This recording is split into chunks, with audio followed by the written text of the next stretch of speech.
ആക്കിക്കൊണ്ടിരിക്കണം. വാഴ തൈയും തെങ്ങും തടമൊക്കെയാണ്.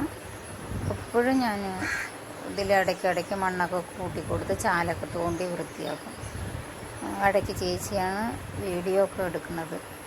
ചേച്ചി ഇവിടെ ഇല്ലാത്ത കാരണം അമ്പലത്തിൽ പോയിരിക്കണം. അപ്പോൾ ഞാൻ തന്നെ ഒക്കെ വൃത്തിയാക്കിയിട്ട് എടുക്കാൻ വിചാരിച്ചു.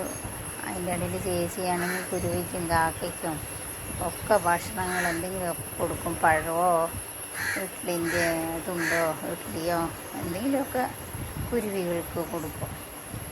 എപ്പോഴും അതിന് വെള്ളമൊക്കെ അവിടെ വെച്ചിട്ടുണ്ട്. പഴമൊക്കെ കഴിക്കുകയാണ് കുരുവികൾ.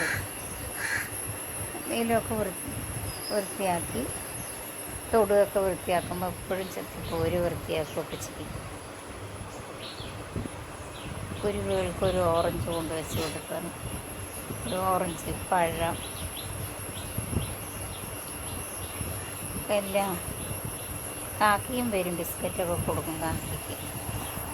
എപ്പോഴും കാക്കയ്ക്ക് ബിസ്ക്കറ്റൊക്കെ കൊടുത്ത്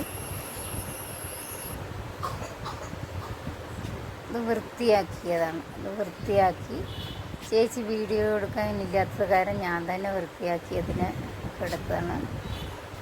വാഴയ്ക്കൊക്കെ മണ്ണ് കൂട്ടി വാഴയ്ക്കും തെങ്ങിനും ഒക്കെ വെള്ളമൊക്കെ ഒപ്പം പോകാൻ വേണ്ടിയൊക്കെ വൃത്തിയാക്കി ചാലൊക്കെ എടുത്ത് വൃത്തിയാക്കിയതാണ്. അവിടെയൊക്കെ വൃത്തിയാക്കി ചെറിയ തൈക്ക് മണ്ണൊക്കെ കൂട്ടിക്കൊടുത്ത് വാഴയൊന്ന് കൊലച്ചിട്ടുണ്ട്. ഒരു വാഴയൊക്കെ കൊലച്ച് സൈഡൊക്കെ ഇതിലൊക്കെ എടുത്ത് ചെടികൾ നിറയെ പൂച്ചെടികളൊക്കെ വെച്ചിട്ടുണ്ട്. ആ ചെടികൾ മഴയൊക്കെ കാരണം ചെറുതായി മഴയൊക്കെ വെള്ളമൊക്കെ നിറഞ്ഞത് കാരണം ചെടികളൊക്കെ ഒന്ന് ക്ഷീണിച്ചത്. വാഴയൊക്കെ കൊലച്ച് നിൽക്കുന്നുണ്ട്. ചെടികളൊക്കെ ഒന്ന് ക്ഷീണിച്ച പോലെ ഉണ്ട്. ഇത്തിരി വെയിലൊക്കെ ആയാലും ഒത്തിരി നേരെ വരുള്ളൂ. പൂവൊക്കെ ഉണ്ട്, പൂവൊക്കെ നിറയുണ്ട്.